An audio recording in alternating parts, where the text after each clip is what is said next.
HMO Sabis. It's the greatest president who ever lived, and this is 30 with Tony, the greatest show for both music, real news, and classic movie reviews. Can I get a witness? Let's boogie.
Supposed to be. Let me hear you say yeah. Up early in the morning, what's on my mind? Just to find out all night that I've been trying, but I believe a woman's a man's best friend, so I'm gonna stick by her. But she caused so much misery that I forget how love's supposed to be somebody, somewhere. Tell her it ain't fair. Can I get a witness? Can I get a witness? I want a witness. Witness, witness. Witness, witness. Everybody knows, especially you.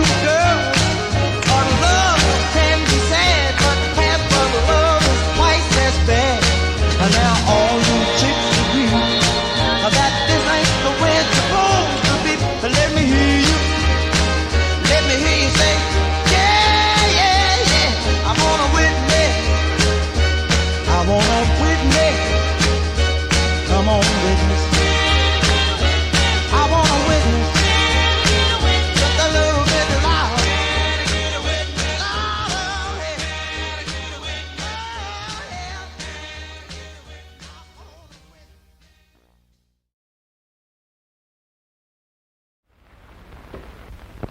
Well, I hope I've been able to give you some idea of how the con man operates in actual cases. The fact is, you'll find con men almost any place. From the scrubbiest parts of town all the way up to the playgrounds of the social set. And in each case, they manage to fit right into the background they're working against. And when you tell a sucker that he's been swindled, most of the time he won't even believe it. But finally, when the truth does sink in, he says, but how was I to know he didn't look like a con man? Well, they never do. Or they wouldn't be in the business very long. Now, can you tell a con man when you see one? Is there any way? No, because he looks just like anybody else. The con man uses only what nature gave him.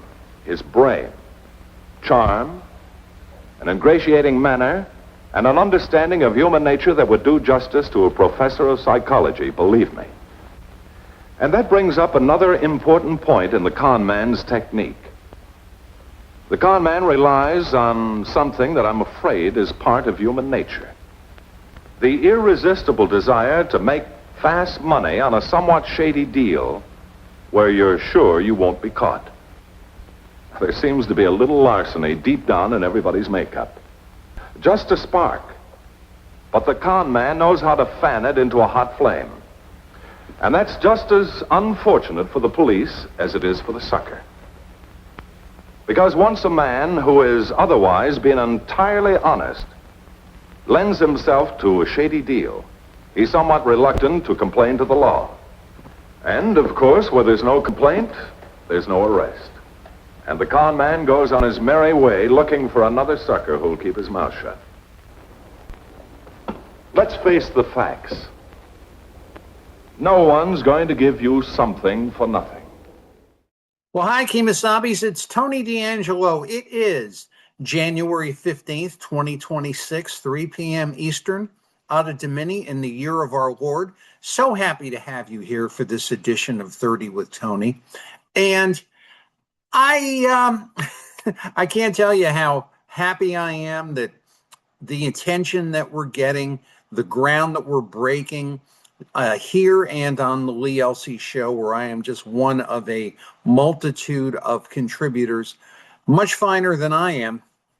And I'm just so very grateful to you. I'm very grateful to our music contributors. I'm very grateful for honesty, truthfulness, and progress.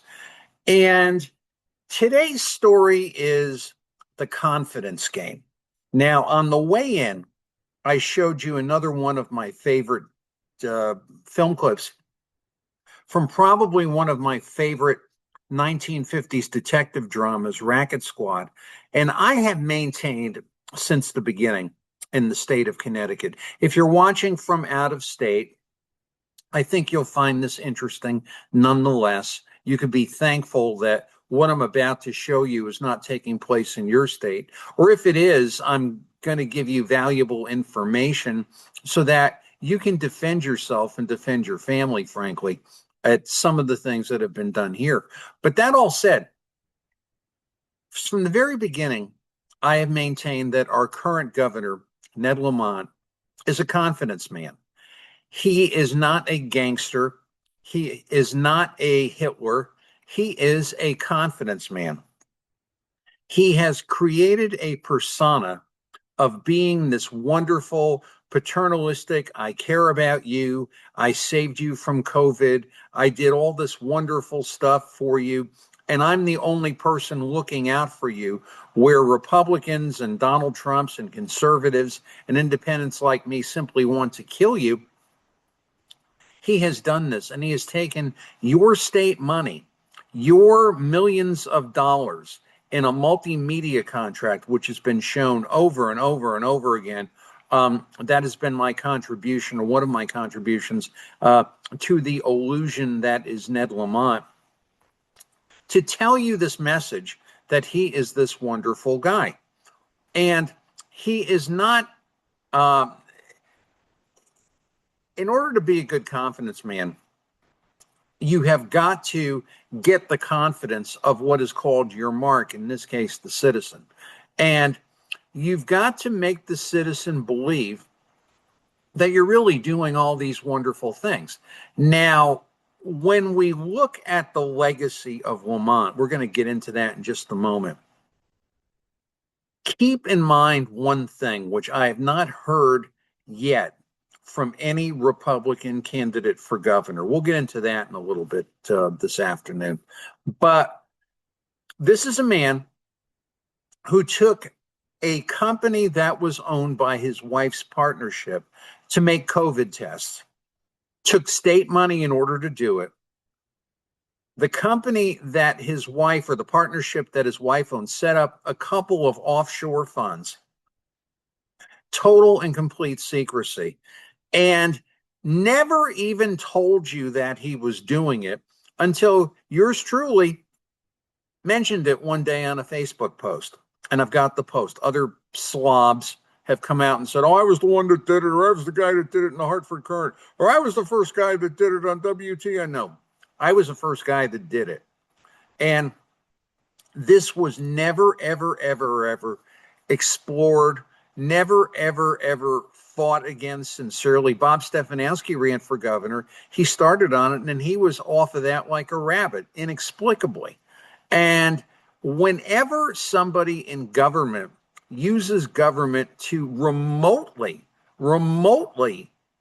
feather their own nest, people, it's wrong. It's fraud. It's not even arguably criminal. But this went on. We've looked at a couple of other things. I'm looking at one now with Connecticut Innovations, and they've been very, very coy about that. This is how they play. This is what they do. It is out of the book of Saul Alinsky. Lie, lie, lie, deny, deny, deny. And that's basically, oh no, we don't do it. And then you deny people access to the records. So basically, and then they had this whole thing of, well, we're going to hand back the profits. Oh, I'm sorry, that was inexcusable on our part. We're doing everything we can here. We're going to hand back the profits. Have you seen any profits come back? They made $67 million on the IPO of Sema4. The Anne Lamott partnership did. That is documented SEC paperwork. You could look it up. You could take out your calculator or your Grok and do your own math. And never saw anything, right? And then when you ask the question, you were the one that is apparently off base. So don't forget what this guy did. And I will be disappointed in any candidate. I mean, the Lamont corruption doesn't stop there. Advanced CT, the Yukon Foundation, the trips to India, the deals with Infosys. I mean, I've been through that time and time before. I'm sure I'll be through it time and time again. And if we don't hear about the Lamont corruption during this particular campaign cycle, I'll be on the candidate. Believe me, I will be on the candidate because it is unacceptable. And the problem is it's been accepted. But that all being as it is, when you're running a confidence game, you've got to continue to maintain confidence, because if you don't, you will lose the attention and the belief of your mark or of your citizen that you're really on the up and up. Well, of course, you're really not. But anyway, let's get into where we're at today as far as, and I guess that's the operative question. How long can you keep up a confidence game until the very facts of the matter, regardless of how much money you spend, regardless of how much you dance around, regardless of how whatever the deer in the headlights act or the Tim Walz act or anything like that is played, or the suffering victim act, how long can you keep it up until the very facts of the matter just come and crush your head, regardless of what you're able to do? So let's get into a couple of slides if we can. And if I'm going to do this right, they keep changing this thing up on me. And we're going to start here. And here's my tea. This morning and last night, we have heard that Lieutenant Governor Betsy McCoy, the former Lieutenant Governor of the state of New York, a longtime figure in politics and in government, is announcing her run for governor. We wish Dr. McCoy, I don't know if you call her Dr. McCoy, I don't know if you call her Lieutenant Governor McCoy, or Betsy McCoy, we wish her the best. And we'll be watching to see what she does. I'm encouraged by the fact that we have someone now in the race who's been there on that level, who is starting to see a lot of the things that are plaguing the state. Does she see everything that's plaguing the state? We shall see. We will do our best to provide information. We have provided a lot of information in the past. And I welcome and thank her for her willingness to set everything aside and what I believe is her best heartfelt intention to help this poor, sick, crooked, demeaned, and economically, socially, and politically wrecked state of Connecticut. It should be Connecticut, right? Because we are, quote unquote, the marks in a con game. But anyway, I don't know if you've been paying attention. I've been paying a lot of attention to this. And this is our current governor, not this particular gentleman here. I believe that was Mr. Anthony from the Department of Economic and Community Development, the architect of the wonderful pizza trail. We've talked about that before. We won't talk about it again. If you like pizza, go get a pizza. But basically, don't eat too much pizza, though. It's not really real good if you eat a lot of it. Trust me, I know. I've been there. But that being as it is, I get a feeling here. And it's, how could I put it? Yogi Berra, the great philosopher, Yankee catcher, manager, And American legend had a great saying: you can observe a lot merely by watching. And in watching this man, I've never seen him aggressively get out there and stump for his job, which leads me to believe he's hearing the footsteps. The operative question then becomes, as the hated Walter Bailey would say at Rogers and Wells, hated by many, including me, what is the operative question, Tony? Well, Walter, the operative question is, why is this man aggressively campaigning? Is he concerned about the fact that you've got a big leaguer now in the race? Is he concerned about the fact that these other deals, like we're going to talk about this upcoming Tuesday on the Lee Elsey show, this one's a mind blower. I'm not going to throw that game in the bullpen here, but are going to be found out when he no longer has the cloak of his protective office? Is he concerned about the fact that they want to try to run a few other deals in, considering that, Digital Currency Group didn't do what it was supposed to do? If you were an investor, you'd be very angry right now. Semaphore didn't do what it was supposed to do. There's lawsuits about that. And the investors, his wife's investors are getting a little anxious. The Great Green Agenda did not do what it was supposed to do, and a lot of these other things. So we're going to keep this guy's nose to the trowel. Or is he concerned about the fact that whatever else he may have tried along the way that we've been talking about over the course of time will be found out? I don't know, but this man here is now aggressively campaigning where he's never had to do it. And he's out in doing these wonderful things. And he's out doing these humanitarian things. And isn't he great? And isn't he doing things that are just fantastic? Why is he out there to this degree? Why is he exposing himself where he never had to really do it before? All he had to do was stick his face on the news or in a radio broadcast and say, "I'm Ned Lamont, I'm coming to save you from the plague." And then now that we know what the plague was about, he can't do that anymore. He doesn't mention that. He doesn't mention his, quote unquote, how he saved the state from dire pestilence and ruin. Why is that? Why is that? Because we know. He doesn't mention his so-called ethics plan, because we tore that apart on the Lee Elsey show, and I visually tore it apart on a naked grok on this show. So this man wants his job. He is campaigning for his job, and he's never had to do that before. Don't look now. He's concerned about the fact that he may lose. Or is he concerned about the far left Democrat socialists who want him out, who don't want any semblance of any sanity? Imagine that. People now like Ned Lamont and Andrew Cuomo are quote unquote vestiges of sanity in this world. They don't want any of that. So is that what's taking place? I don't know, but I think it's pretty interesting that this man is circulating amongst the masses. Now, when you talk about a con game, and if you're him, and if you quote unquote, real things are happening in America right now.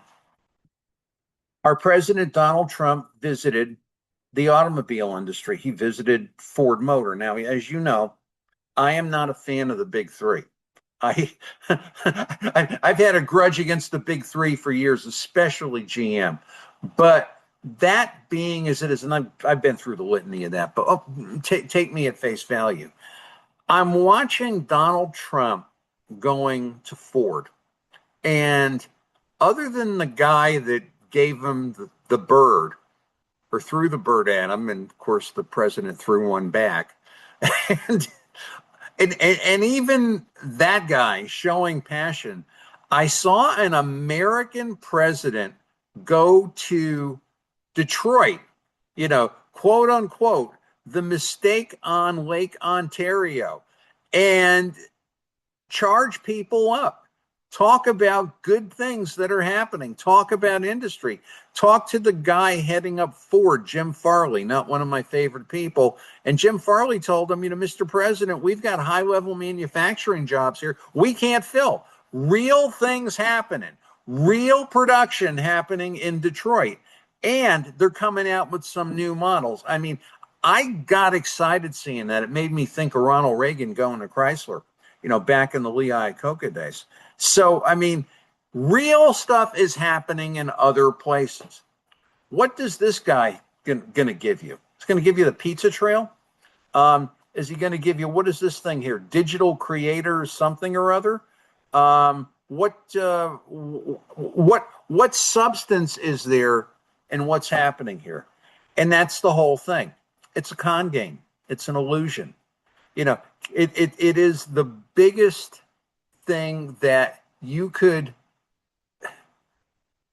think about that really is in effect to nothing. Now, when you talk about the con game, let me not step over this.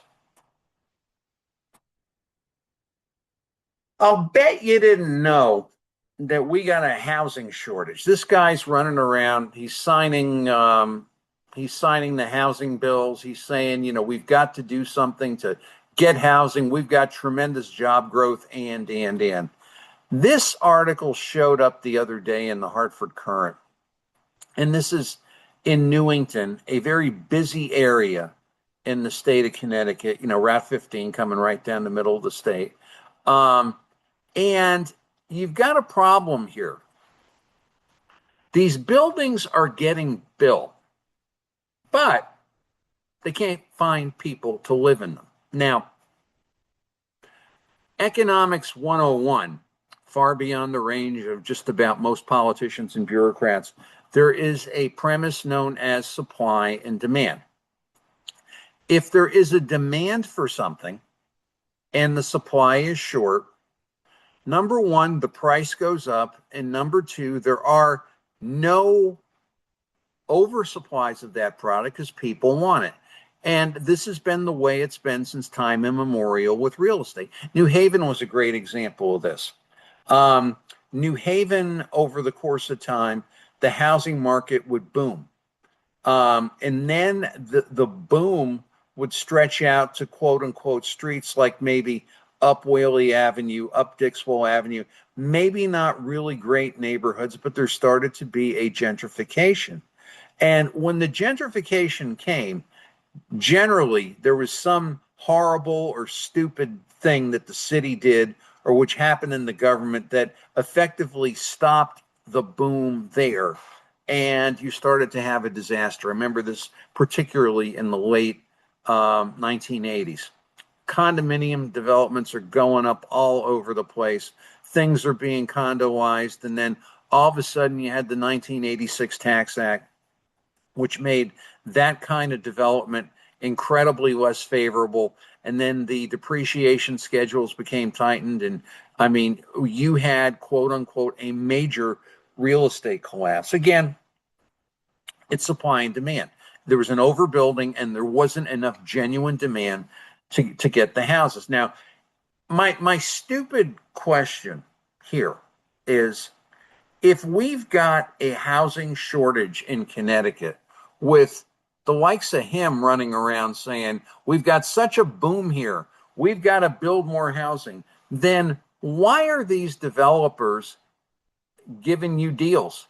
You can get as much as, if you can go into this building, 2 months free rent. And one person, one of my dear Twitter colleagues, was saying to me, the average person cannot afford that. Okay, and that's true. But yet, if there is a demand, there is a supply of money, which is evidenced by real economics. So the wages would increase to accommodate that. Oh yeah, and not only that, but if there is a demand, and this has gone on in history, you could look it up, If there is a demand for quote unquote a business in an area needing workers and growing and people are coming in, people will share apartments, shift workers will, and this was done right through the Second World War because of the defense industry.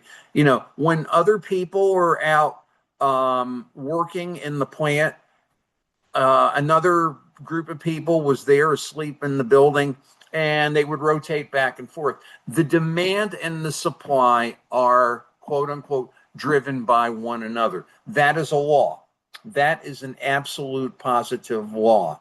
It is the law of supply and demand. But here, basically, it's like they built these buildings, they spent all this money, and whatever the incentives were, I mean, basically these dumb municipalities handed them, you know, tax abatements, and they've got other things and depreciation and, you know, and so they're running this thing to where if they get a few rents, you know, they'll make some money. They did not anticipate, however, that they wouldn't get enough rents to maybe pay their fixed cost. And that's, you know, I mean, it's, how could I put it? A part of me just wants to laugh and throw tomatoes. Another part of me says that the poor people who've got homes around there are going to be looking at quote unquote a subsidized housing disaster in a short matter of a few years. And not only that, but if you get a switch in Congress, and if you get a Democrat president, like if you had a Kamala Harris or a Tim Walz, fine examples there of fiscal responsibility, mind you both. She can't pay back her campaign debts, and him, you know, how they don't let him outside the house with a leash is somewhat beyond me. But I've never seen a man to that level of disaster. But that all being as it is, the object of those people would be, well, let's just give people universal basic income, raise the tax rate, and we will provide for them subsidized housing. There, you know, we'll give them sustenance. We'll regulate their transit. We will regulate how they live. We will not give them any incentives to grow, and to build. This is what they want to do. So is this thing in receipt for that? Now look at it this way. If you're the developer of that thing there, thing, to use the vernacular of the 70s, I got my thing. Anyway, that ain't my thing. But if you've got that there, you're thinking, well, all right, we're really, you know, we're kind of getting starved out now. You know, we're not getting the dollars. You know, there ain't no, this man told you, and his ilk told you that there's Connecticut's a happening thing, and guess what? There ain't no there. And you got fake economics, basically. We're going to look at that in just a moment. But if we can hang out for a couple of years, we can get the House, we can get the Senate. If we can get a Democrat, oh, baby, you know, pack Supreme Court, universal basic income, subsidies, and we'll just sit back and let this sucker rot and have the state pay the rent. Because you're not going to have a genuine economy. You don't have one out in Connecticut right now, basically. That's why they're doing stuff here. We're going to look at some more, like content creating and the pizza trail and other stuff like that. And, you know, take selfies and aren't I cool? And I've got this to get you together with small businesses with you. And that's really kind of the long game here. But where you have been conned is that there never was a housing shortage. There never, ever was and it's even worse now.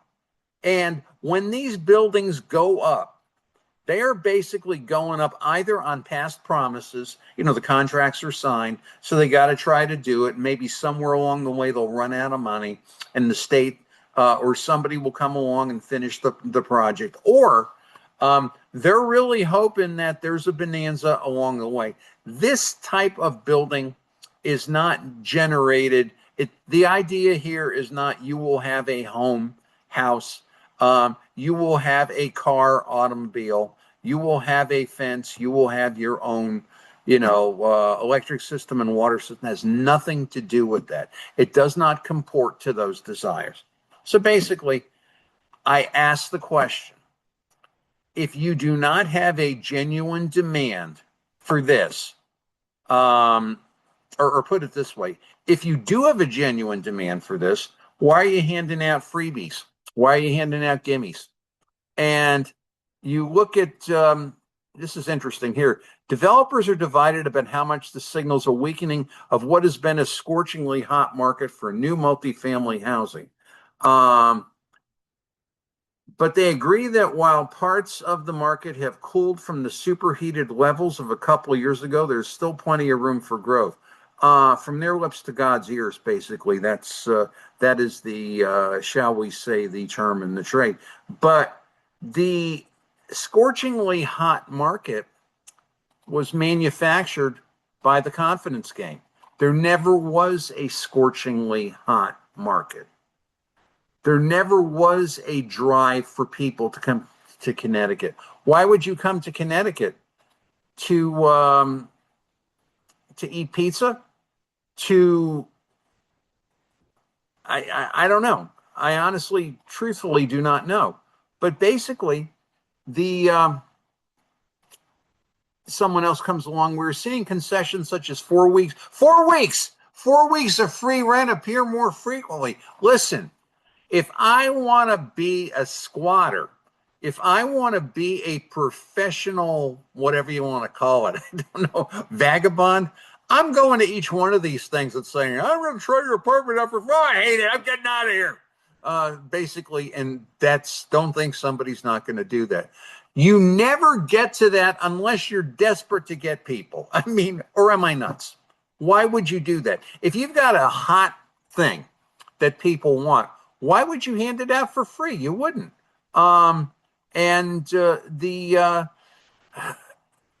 This one guy here says this is targeted and purposeful. I don't know where he gets that from, but basically, you get the idea. You've been conned. Now, if you're going to be him, you've got to have con economics. So let's talk about quantum computing. My operative point today, or as Walter Bailey would say, the hated Walter Bailey, the operative question then becomes, if you've got economics that are real, why do you need economics that aren't real? You only need economics that aren't real. You only need projects that are not real when you really don't have them. So my thing is, how badly have you been conned? We've talked about this on the Lee Elsey show. We've talked about this here.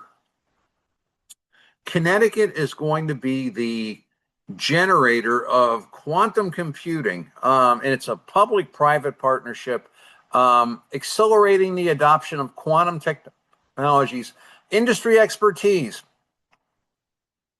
and entrepreneurial energy. It is Governor Ned Lamont and the should-be abolished Department of Economic and Community Development. They're throwing $121 million after this, and this is going to make things wonderful for all. We are an economic engine. We are a real happening thing. Let's look at About Quantum CT. And it's the whole thing. You're going to run for governor. What are you going to do about this stuff? We'll get to that in a moment. It just basically, but is building the foundation for a new kind of economy powered by discovery, collaboration, and opportunity. In Detroit, they're building real, honest to goodness, lead sled metal automobiles. We're talking about quantum computing concepts. And we're looking at how quantum computing will give us a competitive edge in a new era. And they talk about, I heard this for years at the Greater New Haven Chamber. World-class universities, innovative companies in the spirit of practical invention. And, we need people and. But basically, what you have here is $121 million of your tax money going for gaga, air, helium.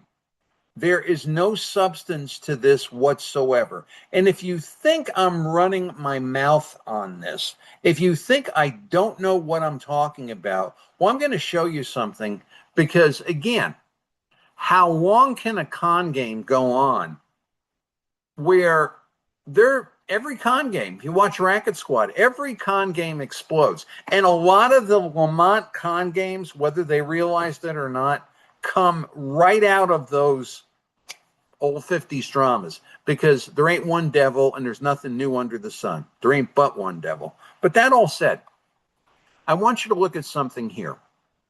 Okay, remember, they're building real things in other places. This is an economist and a professor, if I'm pronouncing his name, Fred Karstinen. He is employed, I believe, with the University of Connecticut. And here he is. Okay, now this is a state-paid guy. I don't know that much about him. I think what I've read about him is he has been critical from time to time, but yet he is not one that might be like me or Bob Swick and look at things, really with an acute eye. But it is in his wheelhouse to quote unquote be, shall we say, accepted by the powers that be because that's who pays his salary. I'm not saying he's a man of little integrity. I don't know the man personally, but I think he's more inclined to be favorable than not. He is occasionally unfavorable in all fairness. But anyway, while this is going on here and all this glad handing, this is a report from the Hartford Business Journal, and this was January 13th, 2 days ago.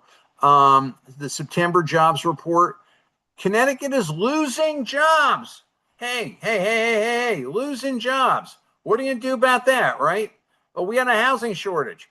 The state ranks 50th in payroll from 1989 to 2025 in only 3 states that have failed to fully recover from the Great Recession.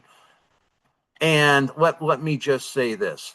Let me not say that this man is, quote unquote, one who would be automatically favorable to the state. I have seen things. I believe, like the rest of us, he does his best to be fair. Now, look at it this way. After a period of encouraging growth in employment and state GDP following the pandemic, employment is now contracting, even as defense spending and other drivers continue to lift GDP.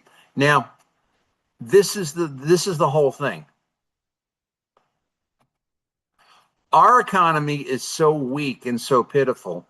According to Mr. Karstinen, projections of the impact of sharp federal reductions to SNAP and Medicaid will cost 10,000 jobs and the dramatic increase in ACA premiums. In other words, folks, we're a welfare state.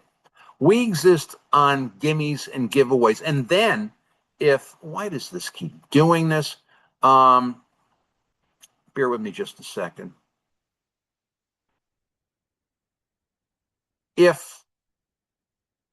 I am going to fix this thing. I don't know what I'm going to do to fix it, but I am going to fix it.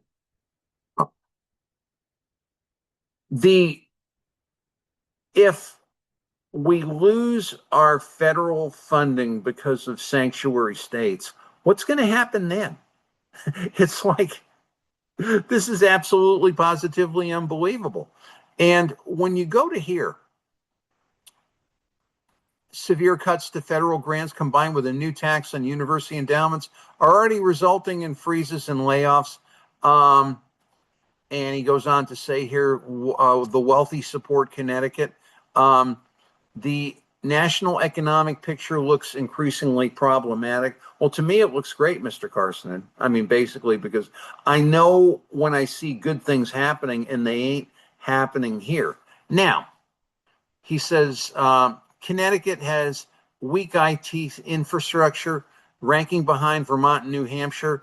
And despite having a highly competitive data center project on offer, this is where I might say he's maybe into the state Kool-Aid a little bit. We don't have any real competitive data center project at all. People with that kind of money are usually smarter than that. But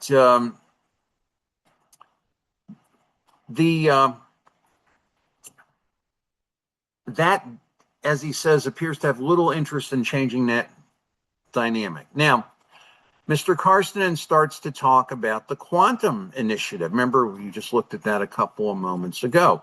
This is going to save us all. With the exception of the Yale UConn quantum initiative, which even if successful, this guy's on the state payroll, will not become economically impactful for several years. Hey, I got a horse running in the race, the fourth race, 6 months from now. You going to bet on him? This is state economics, basically. And if you're running for governor, if you're not going to do something about this kind of crap, I can't really support that, basically. No sane person can. You don't run your household that way. How could you run a business, much less a government, that way? And this is Karstinen. There is little evidence that Connecticut will see meaningful job creation or growth in the next couple of years, even as job losses and the drivers of contraction are already visible and occurring. I'm going to read that again. There's little evidence that Connecticut will see, I've been saying this for how long? Meaningful job creation or growth in the next couple of years, even as job losses and the drivers of contraction are already visible and occurring. You know, artificial intelligence, right? Those of us that will be successful in the future will marshal and propound and use artificial intelligence to the highest degree. A state like Connecticut wants to try to regulate it. And not only that, it's some dumb state senators, including some Republicans, that want to regulate it. Listen, I could stop the show right there. Now, he says here, which I think he's trying to be friendly, where I don't think there's a need to be. The critical question is whether in the next legislative session, the state, given its strong fiscal position and billions of dollars in reserve funds, I don't know what he's looking at. He needs to read Bob Swick and look at the incredible amount of unfunded billions of dollars of liabilities, will pursue initiatives to mitigate which appears to be coming. Connecticut has the resources to change course. I don't think so, Mr. Karstinen. The question is whether it has the will. I don't think it has either. But basically, I want you to focus on this. This is a guy working in the system. He's saying this thing here at best is a concept, I can sit here doing 30 with Tony and I can say, well, and at night I could sit here and draw this big thing of how I'm going to have this incredible network and we're going to be across 50 states in 6 months and. I could do that if I want to, but it's all hypothetical. It does not come down to real dollars unless it does. Here's a guy in the system telling you there ain't no there now. $121 million and, they're doing papers and research and that's all real nice stuff. But anyway, you're going to run for governor. I want you to deal with that. I want you to abolish the Department of Economic and Community Development. How much more money in Connecticut to be thrown into the street, basically, in concepts, in gaga, in aspirational at best projects. But anyway, while you're being conned there, while you're being conned by the father of con artists, we've been looking at, just going to get a sip of tea if you don't mind.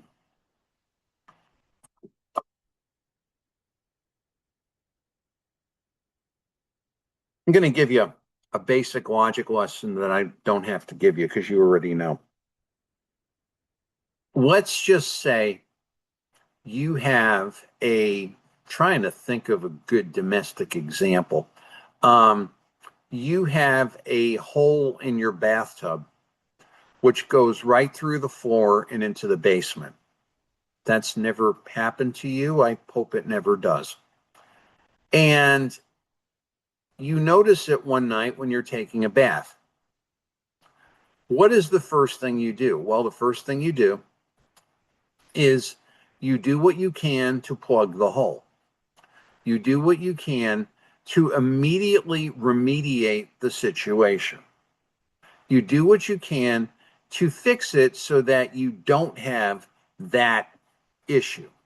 If you don't have the money to fix it, you find another way to, take a shower or whatever the case may be, or go dance through a lawn sprinkler. You do something else. And you don't keep pumping money at failed equipment, property, plant, equipment, institutions, and all that other kind of stuff. But you see, you're not in Connecticut government. You're not playing a con game. You're doing none of that. And when you play a con game, you can take tax money and you can pretend that you're doing something to fix something when nothing's getting fixed, nothing's getting done, and there is still a respectful process, if you will, towards the people who are, quote unquote, around that very big gaping hole in the bathtub. All right, that's basically what's happening here. As you know, we've been talking about the nonprofit scandal in Connecticut since it happened. And we are the only people, or me and I'll say we, me and Bob Swick and I, who have said, because we're real people, we're not bureaucrats. We have no, we don't receive the state dollar. We don't get anything from them. The only thing we get, which we have to get ourselves, is information. The only thing we can share with you is truth. But when you have massive fraud, when you have massive waste, when you have hundreds of thousands, if not millions of dollars being co-opted and commandeered by state legislators, with, shall we say, familiar relationships with some of the parties who are of interest. When you have a federal grand jury on your tail for misuse of funds, and Lord only knows how far this goes, you're not respectful towards that mess. You're yelling, I got to fix that mess. I got to fix that mess now. Shut it down before it causes more harm. But what do our good senators in the Republican Party do? They are being very respectful to the director of the Department of Economic and Community Development, Daniel O'Keefe, saying, we want to see this audit of the Blue Hills Civic Association, which had to fold up because of all the funny business that was going on. And Daniel O'Keefe, being a good typical bureaucrat, says, well, hey, listen, I'm going to get this thing straightened out. I hired an auditor. I mean, why do you need an auditor?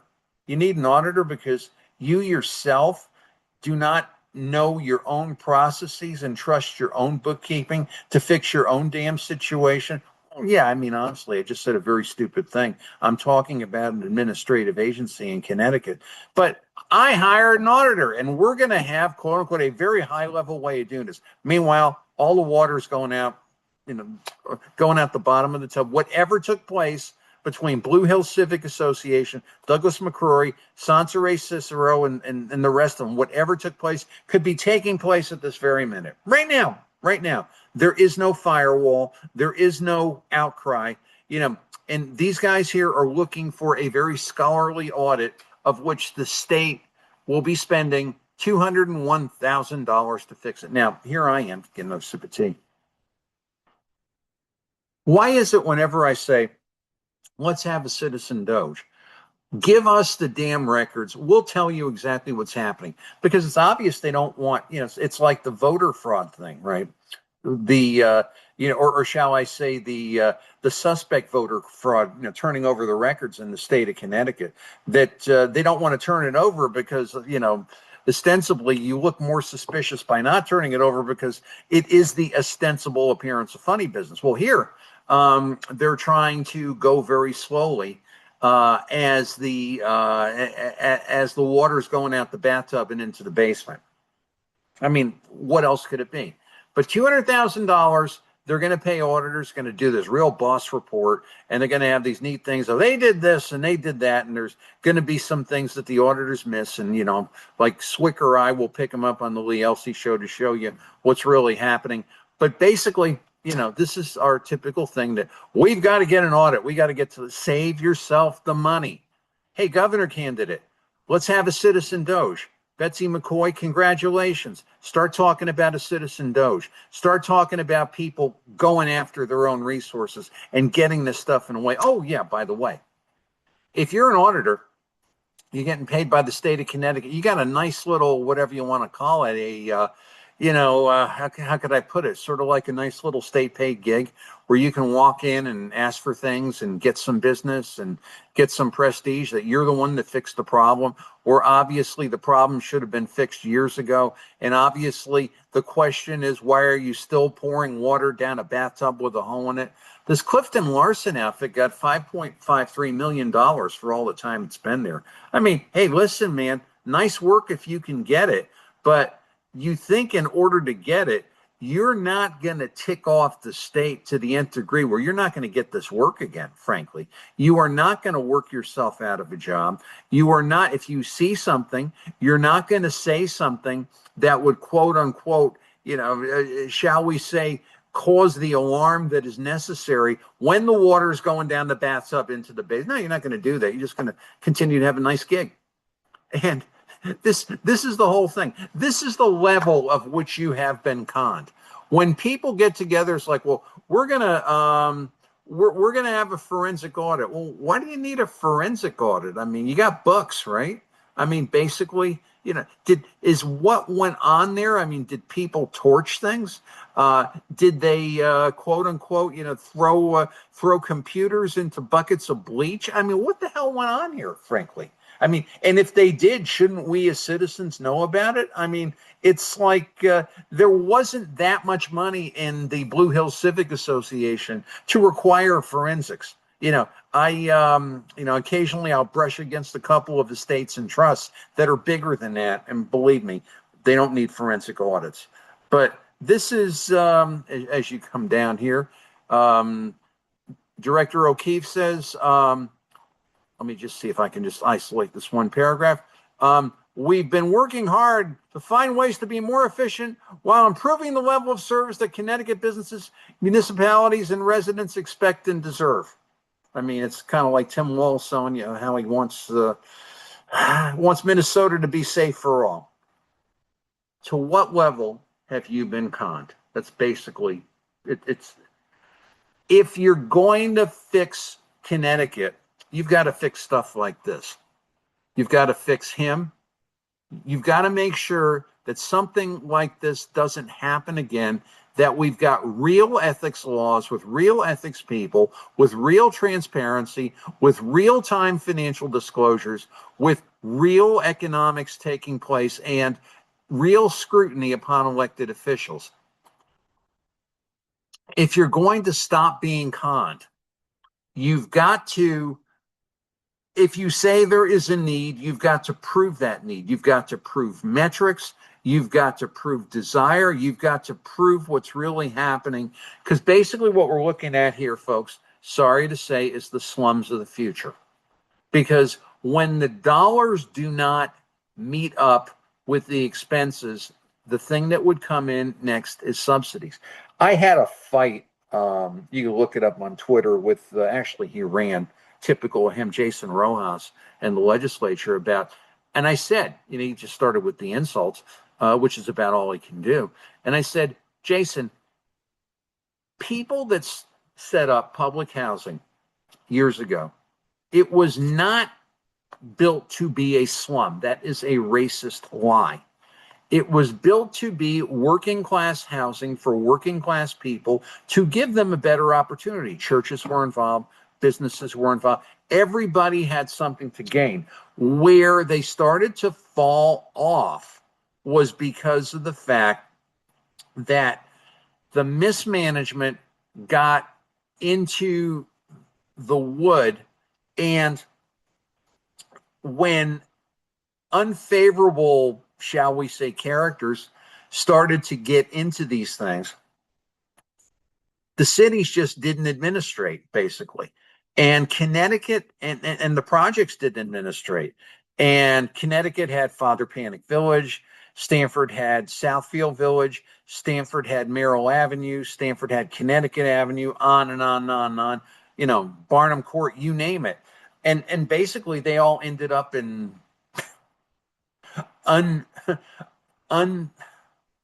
undefined horror that could not be defined. So the question then becomes, you know, the mistakes, and this was all done, this was all charted out by people, frankly, that were a much better group of people and a much more aware group of people and a much more well-meaning and sadly intelligent in many cases group of people than the current crop that's there. This crop is putting up housing and expecting to see a different result. You're not going to, you know, and if you believe that, you've been conned, basically. And a lot of you haven't, I know. But you got to have con economics. You've got to have concepts. You've got to have this great thing of we're building towards the future. We are ahead of everybody. We're going to make a better world for all. And then you've got people who are on your team telling you, hey guys, it ain't working.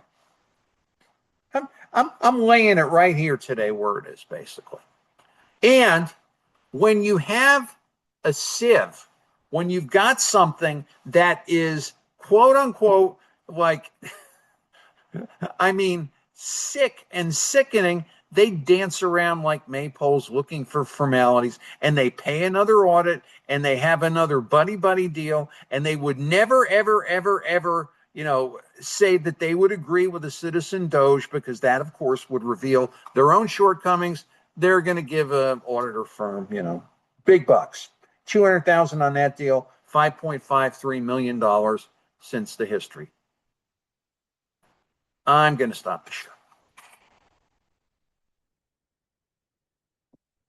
Ladies and gentlemen, there's only two genders. One aside, and this is kind of off the page, but maybe not. I'm pretty sure if you walked up to Dr. Betsy McCoy and asked her how many genders there are, she'd tell you. Not so sure about any of the other candidates. But that being as it is, I don't know what to tell you other than the fact that, you know, we've been conned. We have been conned out of so many things, out of so many concepts. And I think that's maybe the reason why liberals start screaming and yelling and pounding and stomping their feet when you approach them with logic, because their arguments are just not logical. We don't have a housing shortage. Our economy stinks. Something like quantum computing or the pizza trail is not going to bring any employment. You know, and you've seen the words of a state-paid professor in that.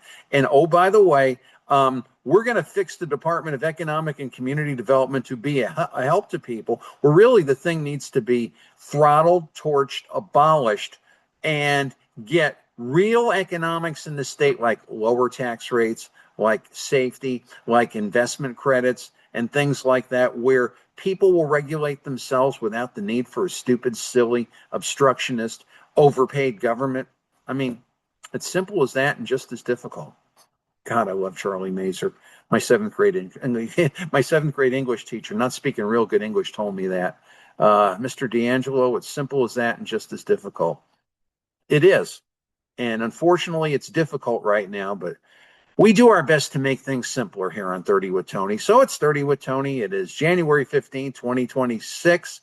And we'll be back with the rest of the show, the fun stuff. You're really going to like it right after this.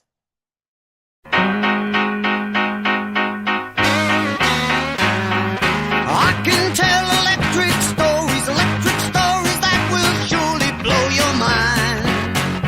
People find that I can tell electric stories very well. Stories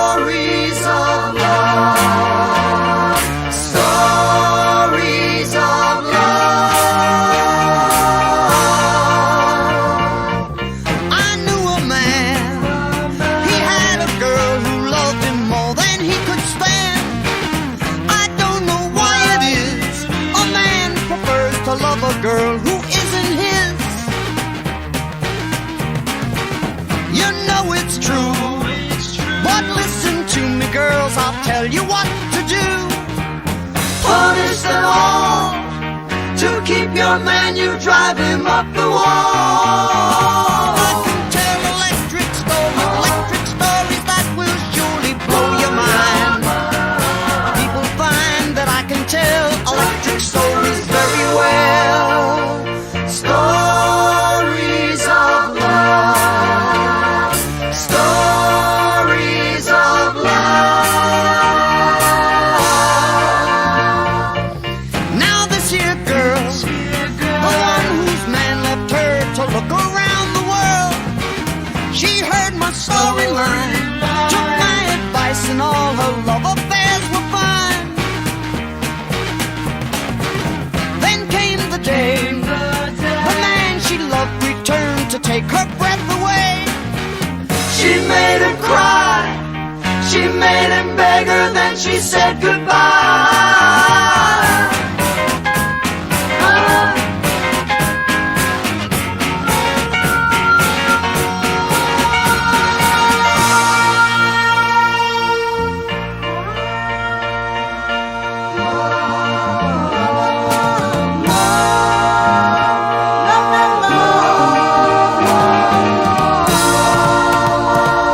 I can tell electric stories that will surely blow your mind.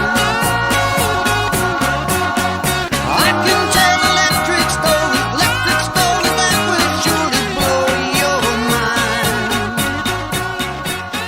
Hey, I can tell electric stories that will surely blow your mind.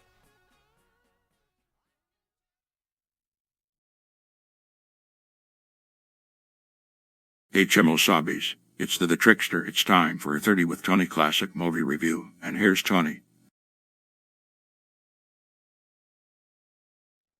Well, thanks, Kemosabe's. Thanks for staying with us. The movie I'm about to show you today is a form of a life lesson, because what happens when you fail miserably and everybody in the world hates you and everybody in the world wants to either sue you or throw you in jail or call you all kinds of names and make your name mud? What do? Well, if you're Carl Denham from King Kong in 1933, you just try again with another ape. And that's what we're going to do today. We're going to show you the sequel to King Kong, the little-known movie called Son of Kong, made in 1933. Let's look at the movie review. Now, let me just go over to where it is, and here it be. If we go to the film actually is called Son of Kong, was made in 1933. Again, it is a pre-code movie.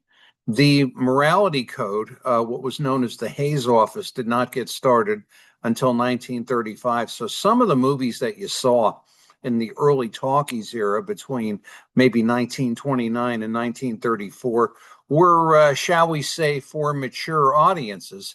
And the movie itself is quite an interesting movie. It doesn't appear that much anymore. You can see it, I believe, on YouTube and probably the Internet Archive. And here's the poster, which I think is quite colorful. And it stars Robert Armstrong, Helen Mack, Frank Reicher, John Marston. We'll get to that in just a moment. But basically, the way this movie is fashioned is Carl Denham, after seeing King Kong crash on 34th Street, lost everything. So he goes on another venture in the hopes of finding something. And as he arrives in the Dutch East Indies port of Dekang, he hears a young lady sing a song called Runaway Blues, and he becomes attracted to her because, after all, he lost his first shot with the blonde Ann Darrow, played by Fay Wray in the earlier King Kong. Now, as they're going on, they find out that there is another ape, a large white ape, and he is presumably the son of King Kong. They travel again to Kong's Island. It's a fictional island in the 1933 film King Kong. They're trying to get lightning to strike twice here in the same place. And they get into an adventure which is absolutely, positively, somewhat predictable, somewhat unbelievable, and a whole lot interesting. And I don't know if I've ever really explained this. When you have these creatures, when they had these creatures that were appearing as big monsters, they didn't have a guy in an ape suit. They didn't have like a mechanical ape or anything like that. What they had was something called stop action animation. They had a puppet, and they would film the puppet like moving his arm, then moving his arm down, and then clipping all these little scenes, and then making it together as if it was this giant ape who was attacking this poor young lady. But if some of you that are familiar with a cartoon show, it wasn't really a cartoon show, it was kind of an animation show called Gumby and Pokey. If you are in my genre, it was a similar thing. It was Art Clokey would get those creatures to sort of move in motion, but they largely were no different than the clay Gumbies and Pokies you bought in the toy store. So some of the things that are interesting here, some of the same type of things, you see the mutiny, you see the natives, you see really when you get to that white ape, he is a much more kinder, smaller, and sympathetic ape than the original. I guess in that regard, the ape father, who was the tree, his son actually fell a little bit far from it. But I don't want to spoil the ending for you, but it does have some good dinosaur scenes, and it does have a very good cast. Robert Armstrong, who you were familiar with in the last King Kong, longtime character actor. Helen Mack is really kind of a very, actually there's an issue displaying her preview. Let me go over to here. Yeah, there's a picture of her. Acted up through the 1940s, not a big name actor, but one who had a little bit of notoriety in films and radio at that time, the only real two genres that you had. Frank Riker, character actor, not well known to this generation. Victor Wong, an Asian actor. He was largely in a lot of movies, 1930s, 1940s, playing the stereotypical Asian character. Ed Brady, you might recognize him. And he is another actually character actor that appeared in a bunch of movies. Now, Noble Johnson's an interesting guy. He was in the first King Kong, and he played the Witch King, who was this absolutely savage character who was, talking in mumbo jumbo, and actually probably the worst stereotype of an African man you would ever want to see. But, and he played this character part. I think he played it as a goof. He was an incredibly successful film producer and film director, and a highly intelligent man and a highly wealthy man who did well.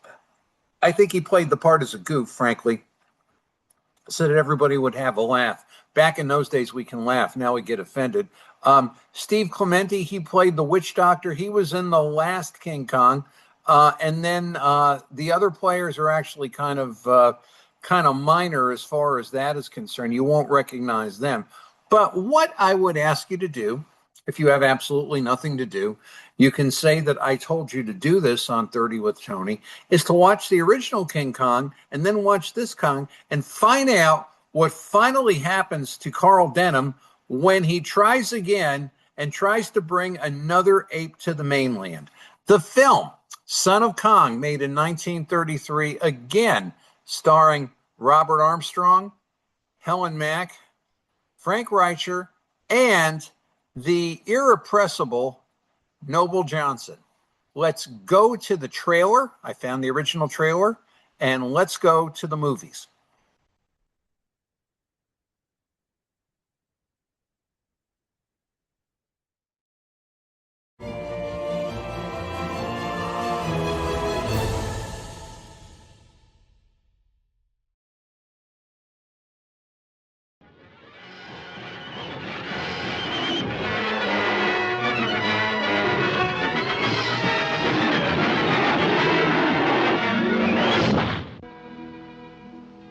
just another trouble. You told me not to come on the boat. Good night, kid. Good night. Ah, that's what everybody thinks who's never been there.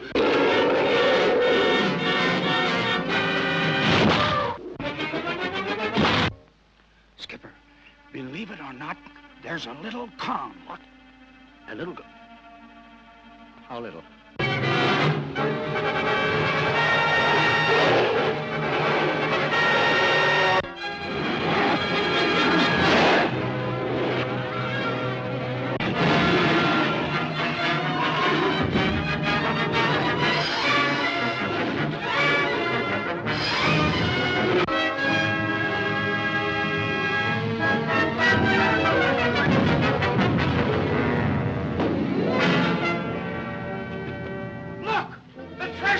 The treasure of the island!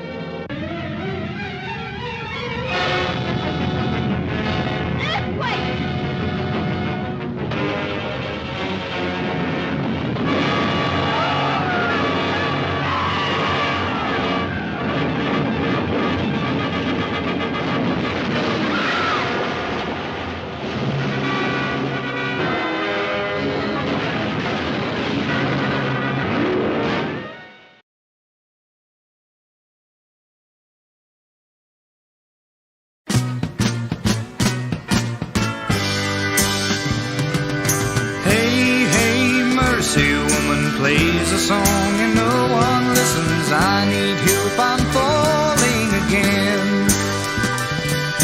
Play the drum a little louder, tell me I can live without her if I only listen to the band. Listen to the band.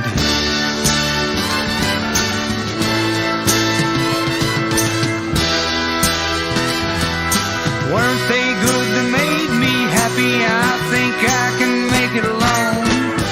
Oh, mercy, woman plays a song and no one listens. I need help, I'm falling again. Play the drum a little bit louder, tell them they can live without her if they only listen to the band. Listen to the band.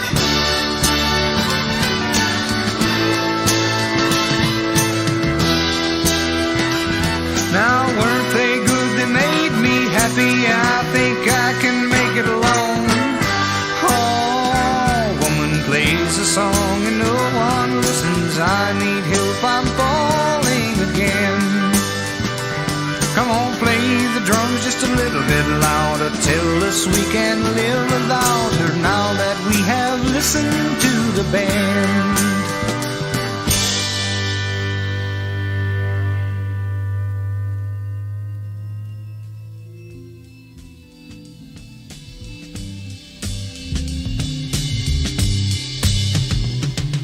Listen to the band.